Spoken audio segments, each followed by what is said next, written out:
వెంకటేశ్వర స్వామి మా ఇంటి కులదైవం. మా ఇంట్లో నుంచి నేరుగా చూస్తే మంగాపురం సైడు గోపురం అక్కడంతా కూడా 3 నామాలు కనబడుస్తూనే ఉంటాయి. ఇంట్లో నుంచి పైన ఎక్కి చూస్తే తిరుమలలో ఉండే 3 నామాలు ఇంటి దగ్గర నుంచి చూసే అవకాశం వస్తుంది. నేను నమ్మిన దేవుడు, నమ్ముతున్న దేవుడు, నేను ప్రార్థించే దేవుడు వెంకటేశ్వర స్వామి అని చెప్పి కూడా నేను మీకు తెలియజేస్తున్నా. ప్రతిరోజు ఒక 2 నిమిషాలే నేను ఒకటే కోరుకుంటాను.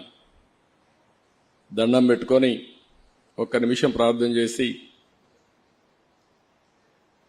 ఇప్పుడు ఒకసారి చూస్తే నాకు ప్రాణ భిక్ష పెట్టింది కూడా వెంకటేశ్వర స్వామి. అదొక మిస్టరీ కూడా.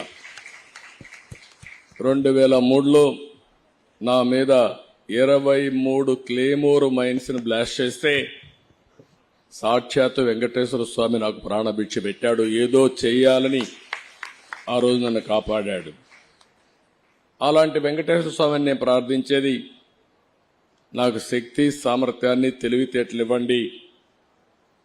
ప్రపంచంలోనే తెలుగు జాతి నెంబర్ 1 జాతిగా ఉండడానికి ఆశీర్వదించండి.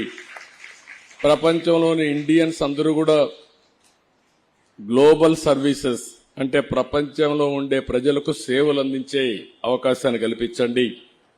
ఈ దేశంలో పేదరికం లేని సమాజం, అందుకే ఇటీవల నేను మాట్లాడుతున్నా జీరో పావర్టీ. మనందరి బాధ్యత. సమాజం మనకి ఇవన్నీ ఇచ్చింది.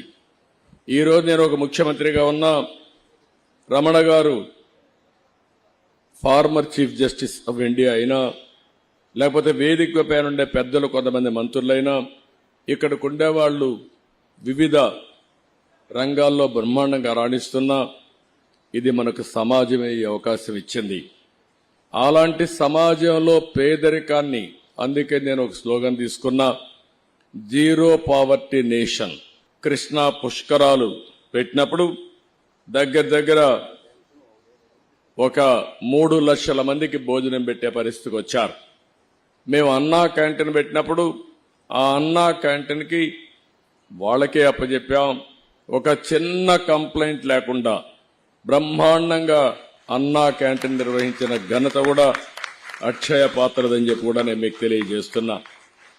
203 కేంద్రాలు పెట్టాం.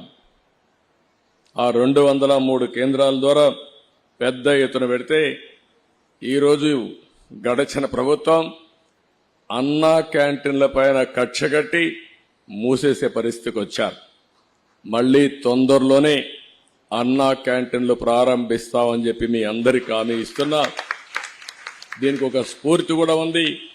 ఒక పక్క అక్షయ పాత్ర, ఒక పక్క నందమూరి తారక రామారావు గారు కూడా మొట్టమొదటిసారిగా తిరుమల తిరుపతి దేవస్థానంలో అన్నదానం ప్రారంభించారు.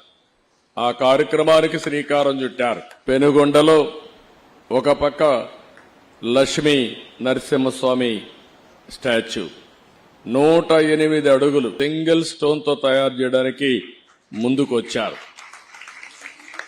అది నేను ఎప్పుడో అప్పచెప్పాను, కానీ గడిచిన ప్రభుత్వం దానికి కూడా అడ్డుపడే పరిస్థితికి వచ్చారు. ఏ మంచి కార్యక్రమం ఉన్నా దాన్ని అడ్డుపడడం 5 ఏళ్లలో ఈ రాష్ట్రంలో జరిగింది. ఇంకా అలాంటి స్పీడ్ బ్రేకర్లు గాని విధ్వంసంగా ఉండదు. పూర్తిగా ప్రోత్సహిస్తాం.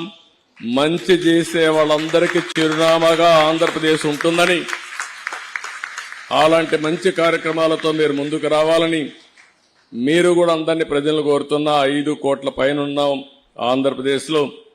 తెలంగాణ ప్రపంచం అంతా కలిస్తే 10 కోట్ల మంది తెలుగు జాతి ఉంది.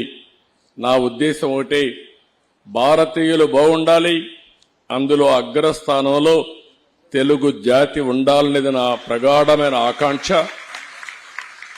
అది నా కోరిక.